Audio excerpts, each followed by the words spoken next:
Story 1. The Knock That Waited for Dawn. I wasn't looking to find anything out there. No revelations, no spiritual retreats. Just needed a few days without people, without phones, without the buzzing static of life back home. My buddy Matt had a family hunting cabin deep in the Cherokee National Forest. No electricity, no running water, just a roof, a stove, and 4 walls surrounded by miles of trees that didn't care if you lived or died. He said I could borrow it any time. So I did. The road ended about 4 miles from the cabin. The rest was on foot through a narrow game trail, iced over with snow and silence.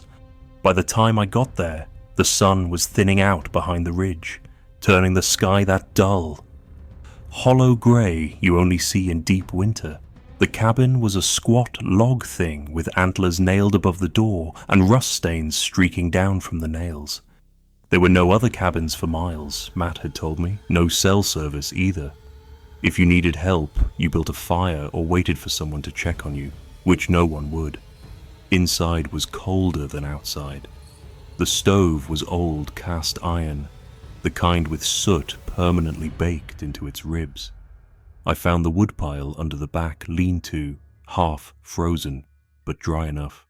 Got a fire going and set up my sleeping bag by the hearth. As night swallowed the forest, I could feel the weight of it pressing in around me, heavy and slow like water filling a pond. I kept thinking about that long trail behind me, how easily someone could follow it in silence. But there were no other tracks, just mine. And mine only. I didn't sleep well. The fire crackled low, casting flickers across the rough plank walls, and every shift of the logs sounded too much like footsteps. Around 3 a.m., I came out of a light sleep with my heart already beating too fast, as if my body had heard something before my mind did. I sat up, ears straining. Then came a sound that didn't belong in that world. Not creaking, not groaning timber. A knock.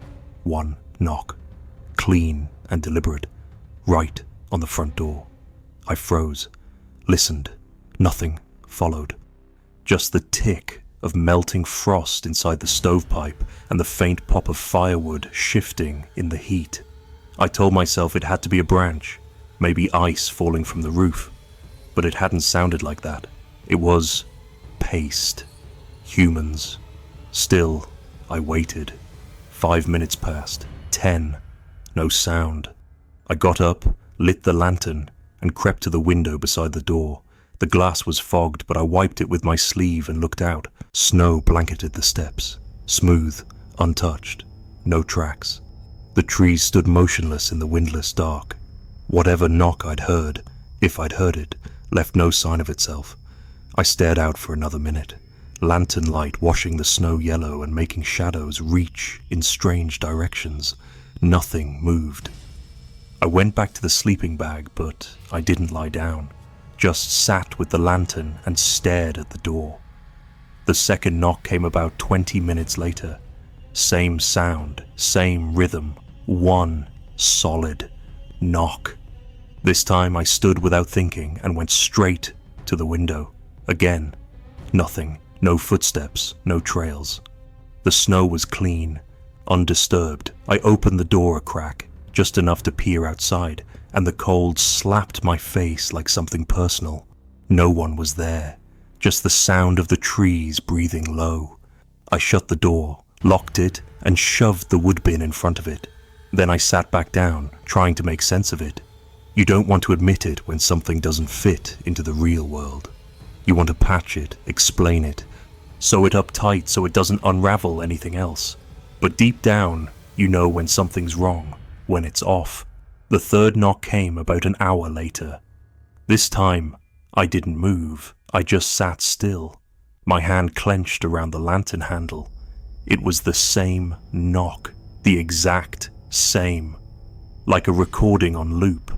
I felt like whatever was doing it wasn't trying to get in. It was waiting for me to do something, waiting for a response, a mistake.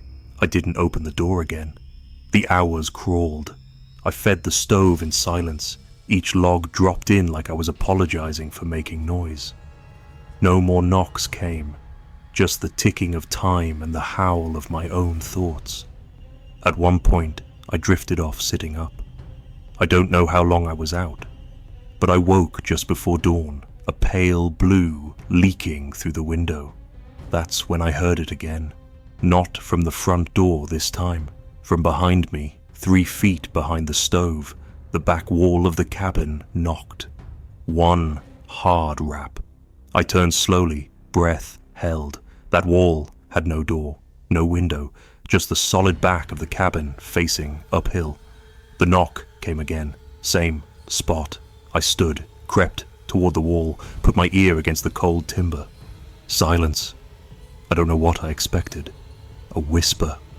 Breathing. Instead, I stepped outside, around to the back. The snow there was deeper, untouched. No prints, no paths. Nothing. I stood there in the freezing blue morning, boots crunching the silence, and stared at the wall that should have been a barrier, but suddenly felt more like a curtain, something you could step through if you knew how. I packed my things in 15 minutes, didn't eat, didn't speak, just slung my bag over my shoulder and walked out, boots leaving the only trail in that endless white. I never looked back. Matt asked me later how the trip went. I told him it was quiet, real quiet. He smiled like that was a good thing, said he was glad I got some peace. But I don't think I found peace. I think something else found me, and it wanted to know if I was listening. I still don't sleep through the night. Not in houses, not in hotels. Doesn't matter. I keep a light on. I listen. Because sometimes, when the world goes quiet around 3 or 4 in the morning, I still hear it. Just one knock from somewhere behind me. Story 2. Someone knocked from the fireplace. I'd been behind schedule for months. Too many distractions, too many excuses. My thesis was rotting in drafts and dead paragraphs, and I knew if I didn't finish it soon, I'd lose my advisor's support and the last thread of sanity I was holding onto, so I packed up and left everything. A friend of a friend had this off-grid cabin out near Black Balsam Knob. Old, quiet, reliable, they said. No Wi-Fi, no cell reception. Just a stack of firewood and the kind of silence that either heals you or unravels you. I told myself it was what I needed. I told myself a lot of things back then. The place was tucked back off a gravel road, about half an hour's drive past where GPS gives up. The path turned to dirt, then to rock, and then to mud until I saw it. Bare logs, dark with age, sitting under a lean of crooked trees. The roof sagged a little in the middle, like a tired back, and the porch slats bent inward where too many boots had walked the same line. The key was under a rusted horseshoe by the door. Inside, the cabin smelled like old ash and pine. The only furniture was a narrow cot, a sagging writing desk, and one armchair that looked like it had lived through several generations of war. The fireplace took up most of the back wall, tall, wide, built from grey riverstone, cold as a tomb. The first night, I didn't sleep much. I don't think it was fear at that point, just that kind of stillness your body isn't used to anymore. No hum of traffic, no neighbor's TV through the walls, no buzz of the fridge, just silence so deep you can hear your own blood. Around midnight, I put another log on the fire and sat down to read through my notes when I heard it. A knock, but not at the door, not on the walls. It came from inside the fireplace. I paused, thinking maybe the wood had shifted, but then it came again, softer this time. Not a crash or a thud, just a knock, like knuckles rapping gently on hollow stone. I leaned closer, listening. The fire had burned down to orange coals. I didn't see anything, nothing moved. I told myself it was probably some bird or squirrel trapped in the chimney, maybe even wind. That was always the first layer of reasoning. Wind. By morning, I'd forgotten it, spent the day writing. The kind of flow you get when there's nothing around to pull you away. I didn't even notice how early the light left the windows, how fast the cold crept in again. That night, I let the fire die earlier. I wanted to sleep deeper. I pulled the blanket over my head and turned my back to the hearth. But sometime in the early hours, I woke up. I didn't sit up, didn't move, just listened. Knock. Knock. Not from the fireplace this time, from the corner behind the desk. 3 slow, deliberate taps, like someone with all the time in the world. I sat up and looked. Nothing there. Just shadows and my breath in the air. I told myself it was the cabin settling. Old beams, old stone, old things creak. But when I stood and went to the fireplace, I swear I felt something colder than the air touch the inside of my wrist, like a draft that didn't come from any direction, like breath. The locals at the general store were polite but distant. When I asked about the cabin, an old man behind the counter lowered his voice and said, "You're in Widow's Chimney." I asked what he meant. He said the place had a name, older than the county lines, that folks used to say a woman lived there, mid-1800s, after her husband died in the war. They said she waited by that hearth every night for him to return until the firewood ran out. She froze to death with her back against the stone. "Some say she never left," he muttered. "Some say she ain't alone." I didn't know what to do with that. I'm not someone who sees ghosts in every creak or draft. I'm not easily shaken. But something about the way he said it, like he didn't want to believe it either, stuck in my ribs. That night, I sat by the fire with a flashlight instead of lighting it, just listening, waiting. The knock came just after 1. Not once, not twice, but 4 sharp knocks. On the wall to the left of the hearth, then 2 more above the mantel, then silence. No wind, no movement, just the cold. I didn't sleep. I sat in the armchair and watched the fireplace. At one point, I thought I saw a shift, like the stone itself pulsed slightly inward, like breath. But it was so faint, so slow, I thought maybe I was imagining it. You start seeing things when you want to explain them. Our brains don't like gaps. On the 5th night, I gave in and lit the fire again. I thought maybe the warmth would make it stop, drive whatever it was away. Old things don't like light, I thought.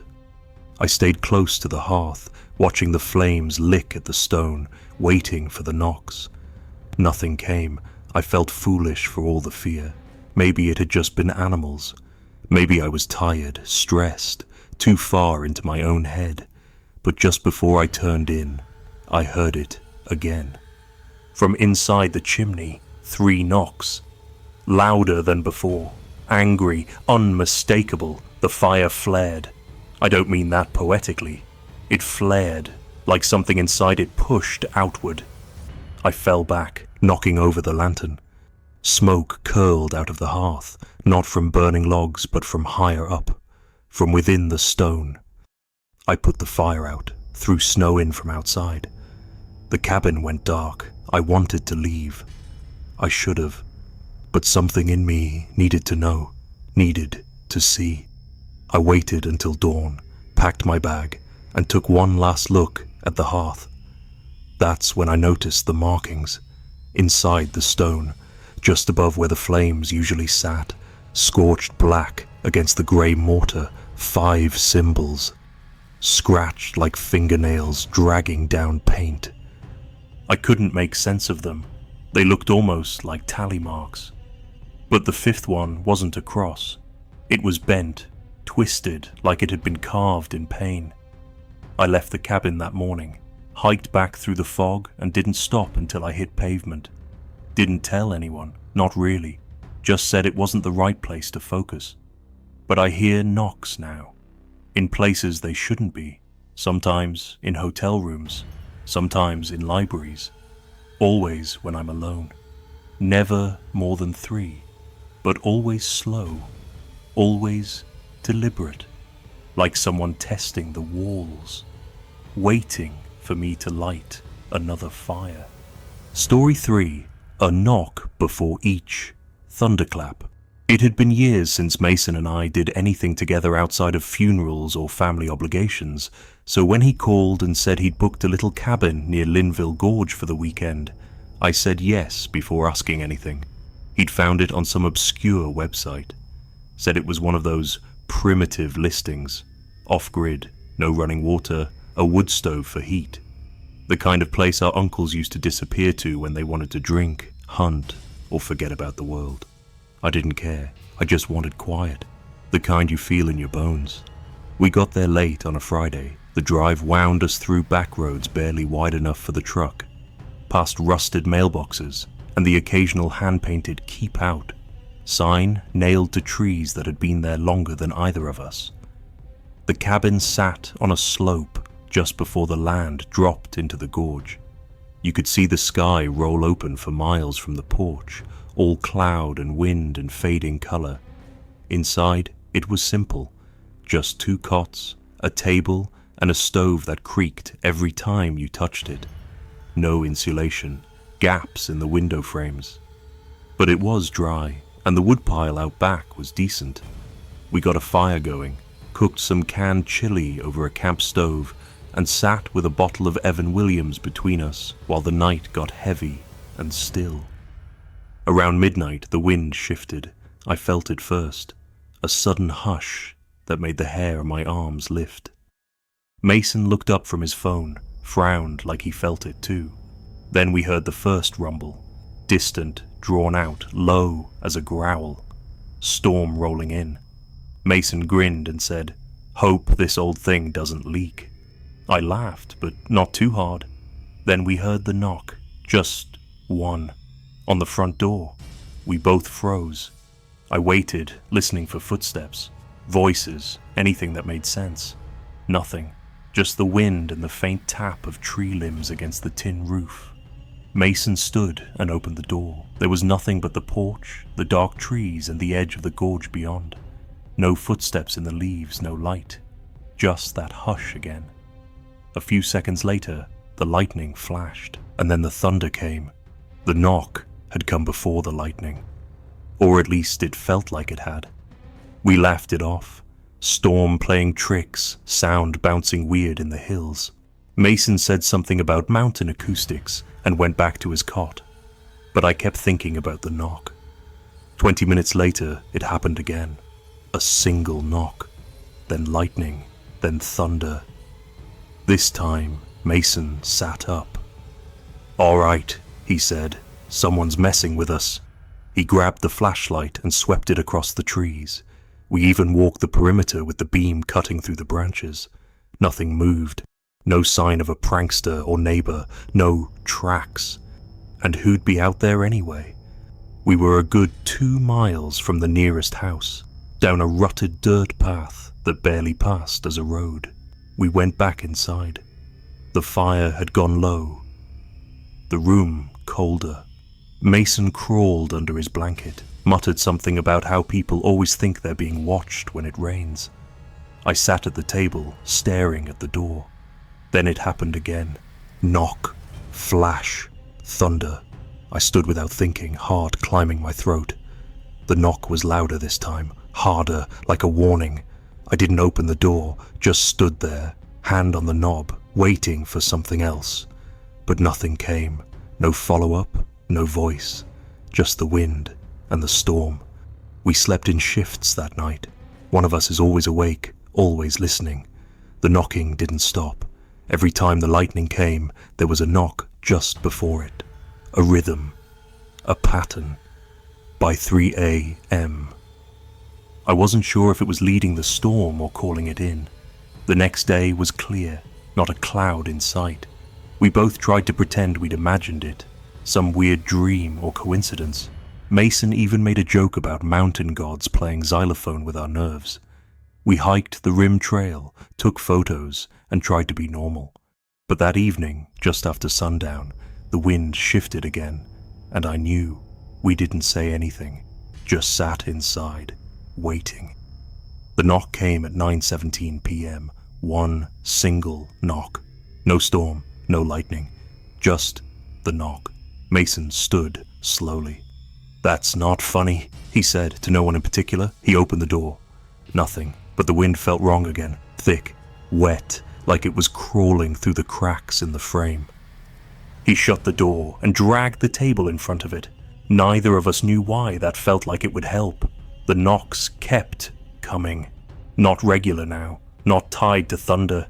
They'd come in threes, or a single knock. Sometimes from the door, sometimes from the walls. Around midnight, lightning finally came again, far off, over the gorge. But this time, the knock came after the flash, and the door creaked open by itself. Just an inch. We both saw it. Both froze. Mason walked over and pushed it shut again, locked it. But neither of us said anything. There was nothing to say. We didn't sleep that night. The storm never really reached us. Just circled the area like a vulture. The wind kept changing direction. The knocks kept shifting too. Once from the back wall, once from beneath the floor. We checked the crawl space in the morning. Nothing but old stone and dead leaves. But Mason swore he heard breathing under there. Not wind. Breathing. We left that afternoon. Packed up, hiked out early. I never asked for my half of the deposit back. It's been a year now. Mason doesn't talk about it. We don't see each other much. When we do, it's always surface level stuff. Weather, work, never storms. But sometimes, late at night when the rain starts to fall, I'll hear it. A single knock on my front door. Just one. Always before the lightning. Story 4. The knock that answered back. It started as a break. That's all it was supposed to be. I'd just left a job I hated. My phone was blowing up with people asking what I'd do next. And I couldn't answer any of them. A friend of mine, Danny, said I could borrow his family's old hunting cabin up in the Blue Ridge. Said it hadn't been used in years, but the roof held and the stove worked. That was enough for me. I packed a backpack, left my phone turned off in the glove compartment, and drove until the road narrowed and the forest swallowed up the sky. It was a good 3-hour hike in. The trail wasn't marked, just described in that vague way mountain folks give directions. Go left at the split oak, then past where the creek used to be. But I found it. Or maybe it found me. The cabin stood crooked on a slope of moss and broken branches, its porch half sunk into the dirt and wild ferns growing up through the floorboards. It leaned like it had been listening to the trees too long and didn't trust strangers anymore. Inside smelled like damp pine and old metal. One room, a cot, a table, a wood stove, and a cracked window that looked out into the slope. There was no electricity, no plumbing, just the wind and the hush of high elevation air. I got a fire going, laid out my bedroll, and told myself this would be the reset I needed. No distractions, just peace and quiet. The first night passed uneventfully. I slept like I'd been dropped into a well. Woke up to bird calls and the sound of water trickling nearby. I hiked a little, made instant coffee, wrote in my journal like I was someone who did that sort of thing. It was the kind of alone that lets you forget what time is. I didn't check my watch. I didn't need to. It was the second night things changed. I was sitting at the little table reading by lantern light when I heard it. 3 slow knocks on the window behind me. It wasn't loud, not a bang, more like knuckles wrapped in cloth. A polite knock. I froze, hand still on the page, and waited. It didn't come again. I turned around, lifted the lantern, and stepped to the window. The glass was dirty and spotted, but I could still see the dark tree line, quiet and unmoving. I opened the window and stuck my head out. Nothing. No footsteps, no branches shifting. Just night. I shut the window and waited, heart tapping faster than I liked. That's when a strange thought crossed my mind. I don't know why, but I stepped back to the window and knocked 3 times, just like I'd heard. I waited. About 5 seconds passed. Then it came. 3 knocks. matching mine exactly. I stood there, arm frozen mid-air, my breath fogging up the glass. I waited a little longer and tried a different pattern. 2 knocks, pause, 1 knock. Again, it repeated the same. 2 knocks, pause, 1 knock. I said nothing, just stared into the dark. I grabbed the flashlight and went outside. The ground was soft from last week's rain, mud caking the roots. I circled the cabin, light sweeping over stumps, rocks, wet moss. No movement, no figure ducking behind trees. Then I saw them. Footprints. Bare. Humans. They started just beyond the window, pressed into the mud like someone had been standing there for hours. But they didn't lead anywhere. No trail in, no trail out. Just those prints, and the rest of the earth untouched. I followed them for a few feet, trying to make sense of the direction, but they just ended. Like whoever made them had stepped out of the dark, stood there, and vanished. I didn't sleep well that night. I kept the lantern on, watched the window, and listened. No more knocks came. Just wind threading through the trees and the sound of branches ticking against each other like dry bones. In the morning, the prints were gone. I checked. The mud still showed faint depressions, but the shape was gone, like the earth had swallowed them back up. I wanted to leave, I really did. But I didn't. I told myself I was imagining it. Maybe I knocked first, maybe it was echoing. The mind can twist things when it's alone too long. That night, I didn't sit at the table. I stayed on the cot with the fire low, the lantern lit but turned to the wall. I hadn't been lying down for more than 10 minutes before I heard it again. This time, the knock came from the back wall of the cabin. 3 knocks, not frantic, not playful. Just mimicking. I sat up and didn't move, didn't knock back, just wait. Silence. Then it knocked again. Same pattern I'd done the night before. 2. Pause. 1. Like it remembered. I stood, picked up the lantern, and turned slowly toward the wall. And there, I heard something else. Breathing. Not close, not heavy, but real, just on the other side of the wall.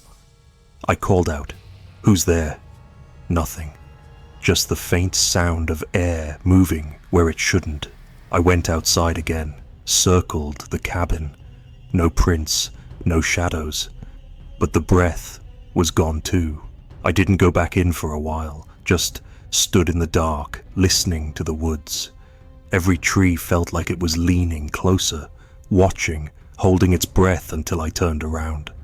Back inside, I locked the door, not that the latch could stop anything, and sat with my back to the stove.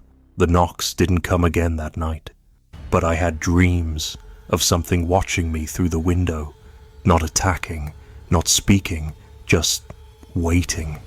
The next day I packed up my things.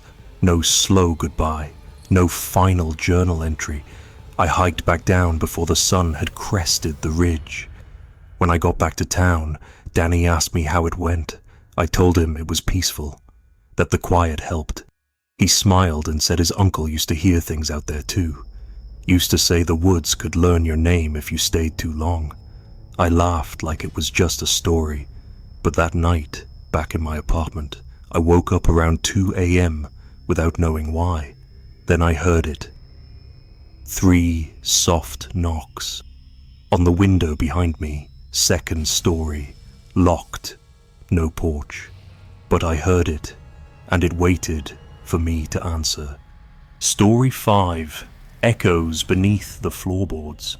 The cabin had been built in the 1930s, maybe earlier, by park rangers back when they still used horses to reach the outpost deep in the Blue Ridge. It sat about 6 miles from the main trailhead, up an old fire road half swallowed by rhododendron and roots, just far enough from the modern world to make you feel like you'd slipped backward into a quieter time. My partner, Leah, had found it through a preservation program that let you rent it out for a week at a time if you agreed to report any maintenance needs. It was supposed to be a quiet getaway, time to hike, rest, and maybe remember how to be alone together after a hard stretch of life that had worn us both thin. It was cold when we got there. Late October. The kind of cold that climbs up your sleeves and settles in your bones no matter how many layers you wear.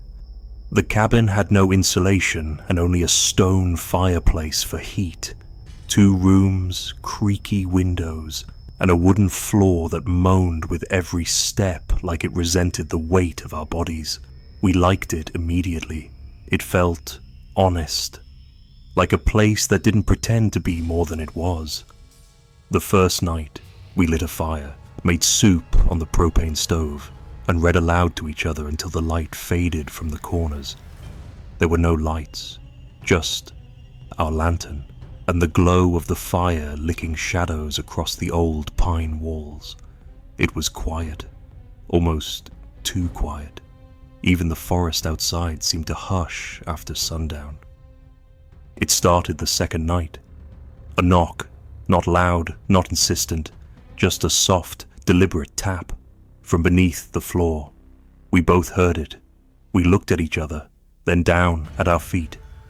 It had come from the corner near the fireplace. 3 short knocks, like someone rapping their knuckles on wood from underneath. Leah tilted her head, listening. Did that come from outside? There's no crawl space, I said, and I knew I was right. We'd seen the cabin's foundation, old stone on all 4 sides, barely enough space between it and the dirt to fit a raccoon. Nothing human-sized, nothing even dog-sized. We stood quietly for a minute, waiting, but nothing came again. We brushed it off, told ourselves it was settling wood, or a small animal under the porch. But that knock, it was too clean, too rhythmic, not the kind of sound a shifting board makes. The next night, it happened again. Same knock, same spot. Except this time, when I stepped closer, the sound moved. Just a few feet to the right, directly beneath me, it followed. I tapped my foot. Nothing. Then Leah crossed the room. The knock followed her too. Maybe it's echoes, she said, but even as she said it, I could hear her voice getting thin at the edges. That night, we slept in separate rooms, more out of curiosity than fear. We wanted to prove it wasn't real, that it wasn't following one of us. Around midnight, Leah called out from the other room. I heard it again, she said. It's here now. I sat up. The fire had burned down to coals. The cabin felt cold and hollow. And then it came again, this time beneath my room. Just 2 knocks. Slow, soft, like it was listening too. We stayed up the rest of the night, played cards at the kitchen table, both of us listening with half our attention, waiting for the knock. It never came while we were together, only when we were apart. On the 5th night, Leah pulled the rug back from the center of the main room. She was tired, not just in the eyes, but deeper, like her body was carrying something heavier than the trip should have brought. She looked at me and said, I need to see. I just need to see. The rug came up easily. Underneath was the same old floorboards as the rest of the room. But in the center, where the knock always started, there were differences. Subtle, but real. A small line of nails was missing. 4, maybe 5. And the boards there were loose. I knelt and pressed on one. It moved, just barely. Like someone had lifted it from underneath and set it back down without finishing the job. I reached for the edge, slipped my fingers beneath, and pulled. The board lifted with a groan. Dust puffed out, thick with the scent of old soil and decay. Below was nothing but dark earth, no bones, no tunnel, just dirt, and the imprint of something that had rested there for a long, long time. Something shaped like a hand. We said nothing. We replaced the board, nailed it back down as best we could with a hatchet handle and sheer will, put the rug back and built the fire as high as it would go. That night, we didn't sleep. We sat with our backs to the wall, waiting. The knock came again, this time directly beneath the couch we sat on. 4 knocks, then a pause, then 5 more, slow and deliberate, almost like counting. We left in the morning, didn't clean up, didn't fill out the preservation form, just packed our bags and walked 6 miles without stopping, not even to drink. When we got to the truck, I checked my boots. Mud from the cabin, but something else too. On the sole of Leah's left boot was a smudge of dirt, shaped like a fingerprint. Small, too small to be hers. We don't talk about it anymore, not really. But some nights, when the house creaks just right, I still feel it. A presence beneath my feet, waiting for the floor to loosen.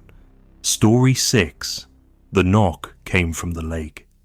I'd stayed at the cabin once before, years ago, when my uncle was still alive, and the lake hadn't yet turned strange in my memory. It was a small place, tucked into the slope beside a quiet mountain lake in eastern Tennessee, where fog lay low over the water like a resting animal, and the trees pressed close on all sides, whispering things when the wind was just right. Back then, it had been summer, and the days were filled with fish and laughter and wood smoke. But when I returned in late October, alone this time, it felt like another place entirely. The lake was still, too still, like it was holding its breath, and the silence inside the cabin was heavier than I remembered. I was there to write. Or to hide. Maybe both. Life had gotten too loud, too fast. I'd split with my partner, walked away from a job that didn't care if I bled for it, and started waking every night at 3:13 a.m. for reasons I couldn't explain. So I packed a bag, drove 6 hours east, and unlocked the cabin door with the old rusted key my uncle had left me in his will. Inside, not much had changed. Same 2 chairs, same flannel curtain over the kitchen window, same smell of damp wood and dust-covered thyme. The first 2 days passed quietly. I spent them fishing, hiking short loops around the water's edge, making coffee over the camp stove, and reading books I hadn't touched in years. I didn't write a word. I didn't feel the need to. The silence of the lake pulled thoughts apart and left only the barest outlines of emotion. Peace, maybe, or numbness. By the 3rd night, I'd forgotten the clock existed. That's when the knocking started. It was around 2:30 a.m. when I woke. Not abruptly, but like something had gently peeled my sleep away. I sat up on the cot, listening. The fire in the stove had gone out. The cabin was cold, quiet. Then I heard it. A knock. Not at the door, not on the wall. From the dock. It was hollow, distant, like wood hitting wood. One single knock. Then silence. I got up, walked barefoot to the window and looked out. The fog was thick over the water, clinging to the dock like it didn't want to let go. I couldn't see the far end. But I could make out the start of the planks, wet and glistening in the moonlight. Then it came again, closer this time. Another knock. It wasn't the sound of a branch falling. It was intentional, rhythmic. I opened the window a crack and stuck my head out. The air was sharp, smelled like wet stone and cold metal. I listened. Nothing. I turned on the porch light. The knock stopped. I waited another minute, then closed the window and went back to bed. I told myself it was the water shifting the dock with the current. But the lake doesn't move like that. Not that late. Not in October. At dawn, I walked down to the dock. The fog hadn't lifted yet, and the boards were slick under my boots. I checked for signs of animals. Nothing. No claw marks, no scat, just the wet, algae-dark wood. And silence. I stood there a long time, staring at the water. You couldn't see the bottom. It went dark just a foot down, like it didn't want to be known. That night, I stayed up late, reading with the lantern on, waiting for the knock. Around 3 a.m., it came again, this time from the shoreline. Not the dock. I froze. It was louder, closer, like a fist against a hollow tree trunk, then again, closer still, right outside the porch steps. I turned off the lantern, crept to the front window and peered out. The fog had crept all the way to the cabin now, thick enough to catch in the porch light like gauze. I couldn't see past the first 2 steps. I waited, no more knocks. Then the faintest splash from the lake, like someone taking one last step into the water. In the morning, I found wet prints on the porch, bare feet, humans, leading from the direction of the lake up to the steps and stopping at the front door. But the ground was dry, no rain, nothing that would have tracked water, and they weren't fresh. The prints had dried into the wood like stains. I didn't unpack that day, just sat at the dock with my boots dangling over the edge, not fishing, not thinking, just watching the lake, waiting to see if it blinked. The air felt wrong, still and weightless, like there was no weather at all, the kind of stillness where even birds go quiet. I thought about leaving then, driving back to Asheville or calling a friend to meet me, but I didn't. I couldn't explain it. Something about that place held me, not with beauty, with attention, like it was waiting for me to understand something. The 4th night, the knock came again, just before sunrise, this time at the kitchen window. I'd left it cracked for fresh air. The knock wasn't hard, just a soft tap-tap against the glass. But I was standing 3 feet away when it came. I didn't move. The fog outside was pressed right up against the cabin, smothering everything. I couldn't see the trees, I couldn't see the lake, just grey. Then the knock came again. I stepped forward and looked down at the windowsill. There were drops on the outside glass. Not rain. Not condensation, drips, as if something wet had leaned in close. I stepped outside. The air was cold and thick. I could feel it on my teeth. There, in the soft earth just beneath the window, were more prints. Same shape, same bare feet. But this time, they didn't lead from the lake. They led back toward it, like someone had stood at my window, knocked, and returned to the water. I followed them halfway to the shoreline, then stopped, because the last 2 prints ended at the water's edge, and there was no splash, no sign of something climbing in, just stillness. I left that day, didn't pack, just threw everything in the truck and drove until my hands stopped shaking. I haven't been back. I don't know what I saw, but some nights I wake up again at 2:30 and I swear I hear it. Not loud, just a single, hollow knock from somewhere below the window. Story 7. Don't knock after midnight. It was never supposed to be more than a weekend getaway. A borrowed cabin in the hills outside Irwin, Tennessee, far from cell towers, traffic, and the kind of noise that seeps into your bones. I needed a break. Work had chewed me up. The city had made everything feel grey. When a friend of a friend offered me their uncle's old hunting place for a few days, I didn't think twice. I packed light, tossed a cooler in the back of the truck, and started driving before dawn. It wasn't until I stopped for gas near the edge of town that the first warning came. The clerk was a wiry older guy with deep lines in his face and a slow way of speaking, like every word had to crawl past memories. When he saw me fumbling with the paper map, no signal out there, he asked where I was headed. I gave him the name of the old service road, and his expression changed. "That near Baker's Hollow?" he asked, already knowing. "Yeah, little green cabin, just past the second gate." He nodded slowly. "You mind me asking what you plan on doing out there?" "Writing," I said. "Sleeping. Not much else." He didn't smile, just rang up my gas and handed me the change. Then he said, almost too quiet to catch, "Don't knock after midnight. You'll invite it in." I thought he was joking. I gave a polite chuckle and said, "I'll keep that in mind." He didn't laugh. The cabin was smaller than I'd imagined. One room, low roof, nestled between trees that pressed too close on all sides. It looked like it had grown out of the mountain itself, weather-worn and slightly tilted. The porch sagged at the edge, and there were muddy raccoon prints on the steps. Inside was dry, but smelled like a cross between cedar and something long forgotten. Dust clung to the windows.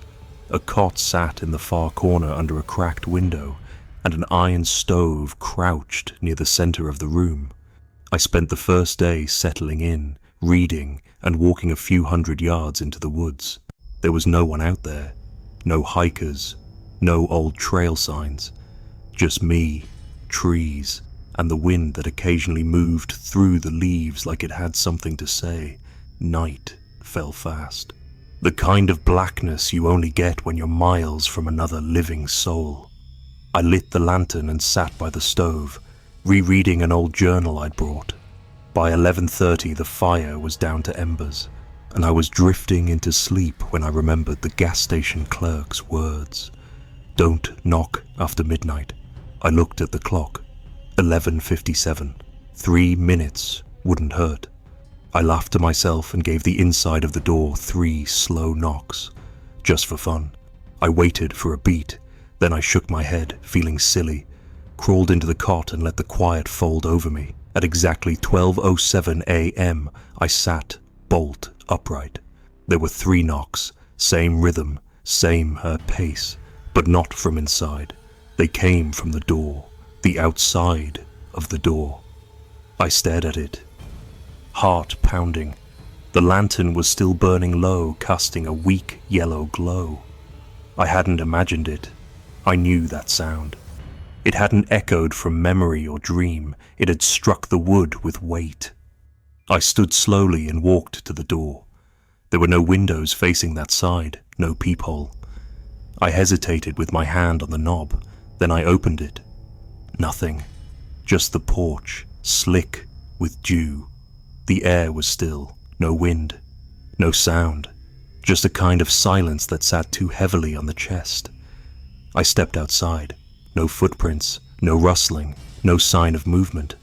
I stood there for several minutes, unsure what I was expecting. A prankster, a bear with oddly rhythmic paws. Eventually I went back inside, bolted the door, and didn't sleep until the sky began to lighten. The next day, I told myself it had been my imagination, cabin fever, or maybe a dream I hadn't realized I was in. But the knots in my stomach stayed tight. That evening, I didn't touch the door. I didn't knock. I barely read. I just sat on the cot, staring at the fire, waiting for midnight to pass. 12:07 a.m., 3 knocks. This time at the back wall. There was no door back there. I froze, turned slowly toward the far side of the cabin. The knock had come from wood. Same rhythm, same weight. My breath caught in my throat. I stood, grabbed the flashlight and shined it along the wall. Nothing.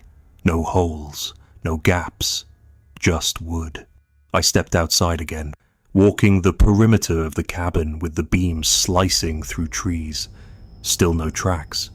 Nothing that looked like it could have made a sound like that. I checked the lock on the door 3 times before going back in. The 3rd night, I gave in to something stupid in me, that same arrogance people get when they don't understand the depth of what they're playing with. I stood in the center of the room at 12:05 and knocked again. 3 times. Deliberate, I said under my breath. Your move. At 12:07 the knocks came again. But not from the door, not from the walls, from inside the room, right behind the cot. I turned so fast I nearly fell. 3 knocks, muffled, on the wall just behind where I'd been sleeping. I backed away slowly. Heart hammering.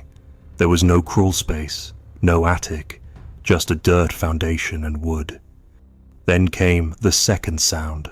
Not a knock this time, a dragging, like something's hand or foot, slowly tracing the inside of the wall. I didn't sleep, didn't speak, didn't move from the chair beside the stove for the rest of the night. On the 4th day, I tried to leave. I packed my bag and loaded the truck, but the battery was dead. Not sluggish, not struggling, dead. I hadn't left a light on.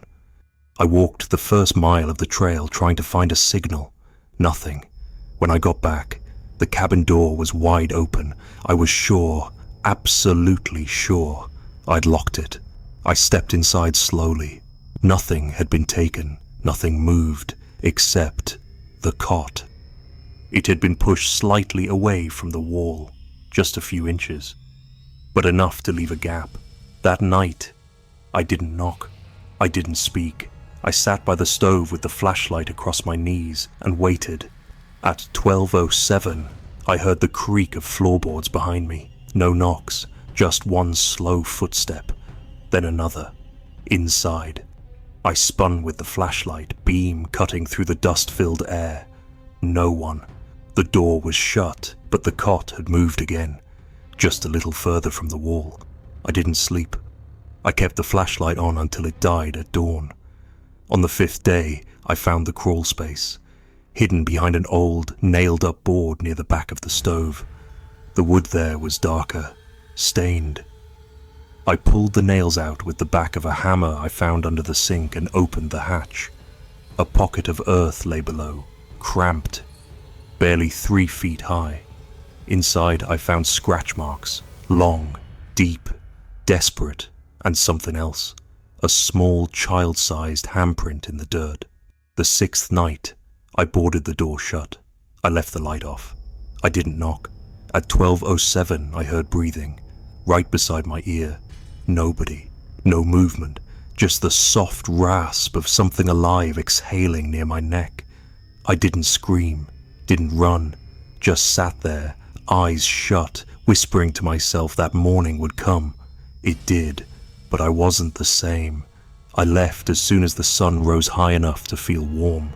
This time the truck started. I didn't tell anyone, not for a long time. But sometimes when I sleep in unfamiliar places, or even back in my own home, I wake at exactly 12:07 a.m. And once, just once, I heard it again. 3 knocks from inside the wall behind my bed.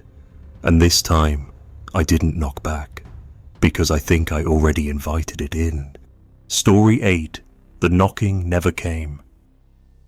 When I was awake, I went to the cabin to escape the noise, just for a week. That's what I told people. The noise of work, phones, news, everything.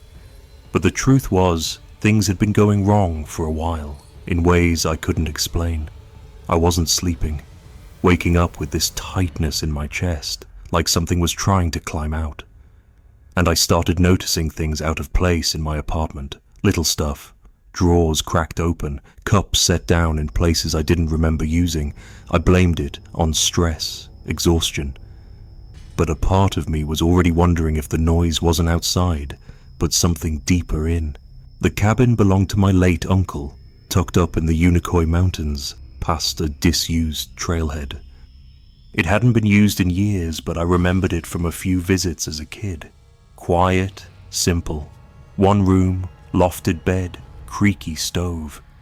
He used to tell stories out there about things in the woods that watched from the tree line, and how the walls held more than just cold air.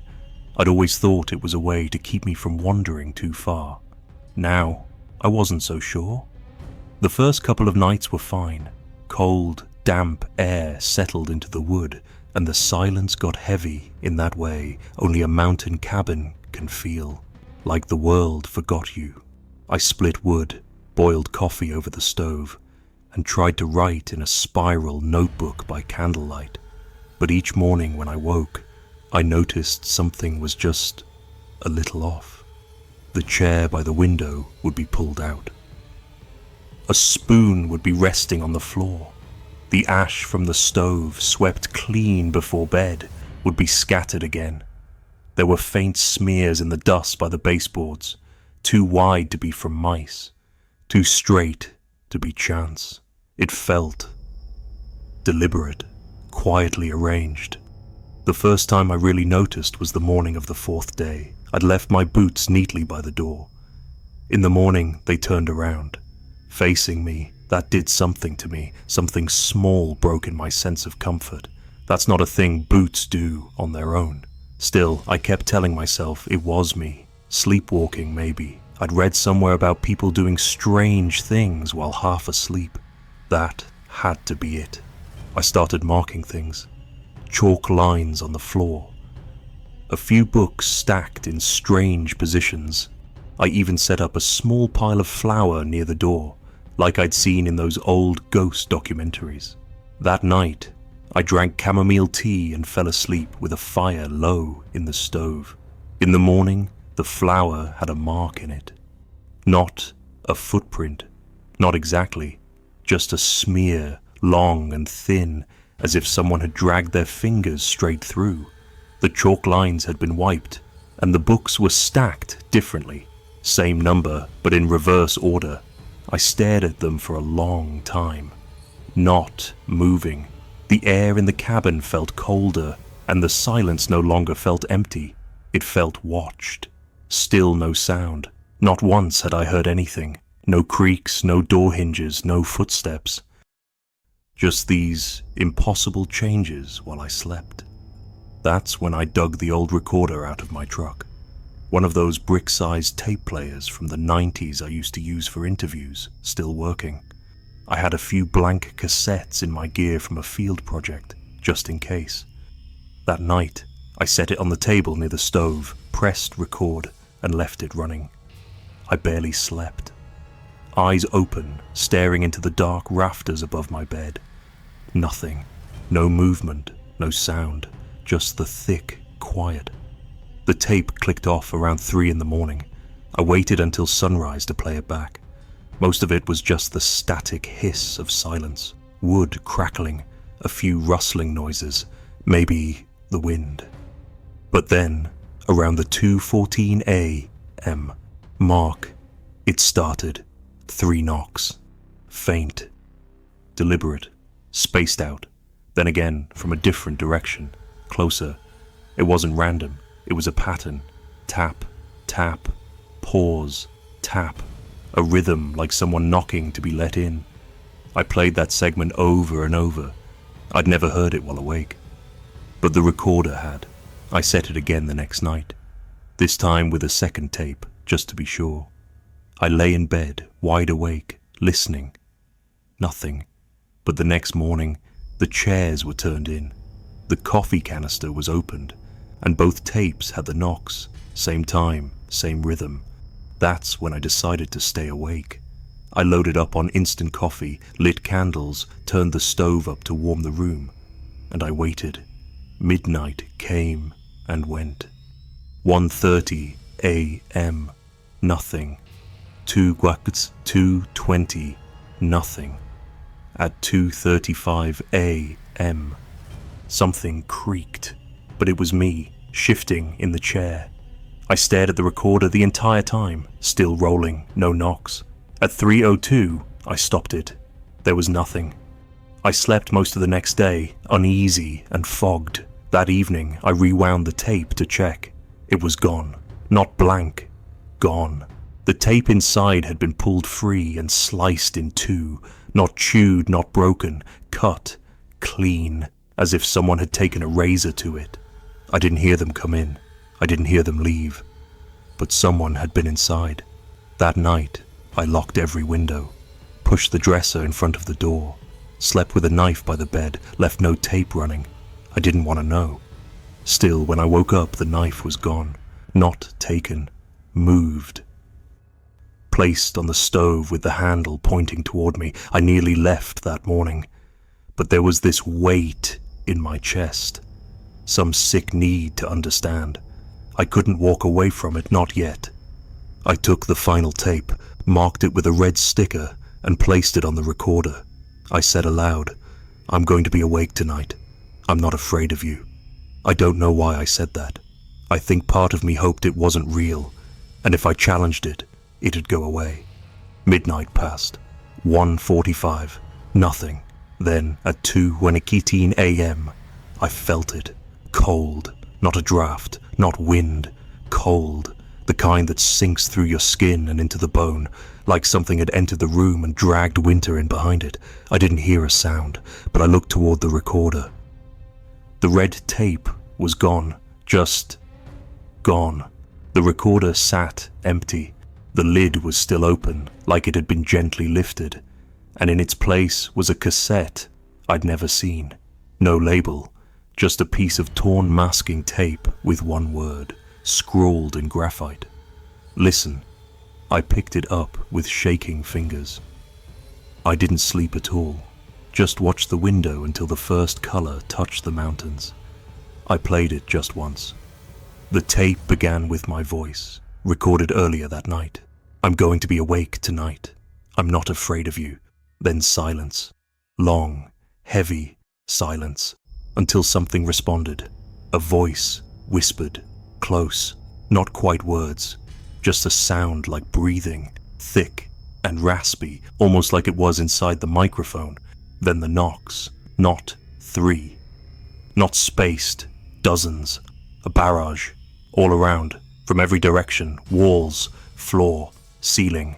And then, buried in the static, I heard a word. Come. I ejected the tape, stepped outside, and threw it into the fire pit. I watched it melt down to plastic sludge. I packed before the sun fully cleared the trees. The cabin locked behind me, the door warped and swollen from years of weather. When I got back to my apartment, I found the chalk lines I'd drawn still faint on my floor, and that same word, come, scrawled in the dust on my windowsill. I moved 2 months later, different city, different states. But sometimes when I wake around 2:30 in the morning, I swear I hear it again. The faintest knock, and I never leave anything recording anymore.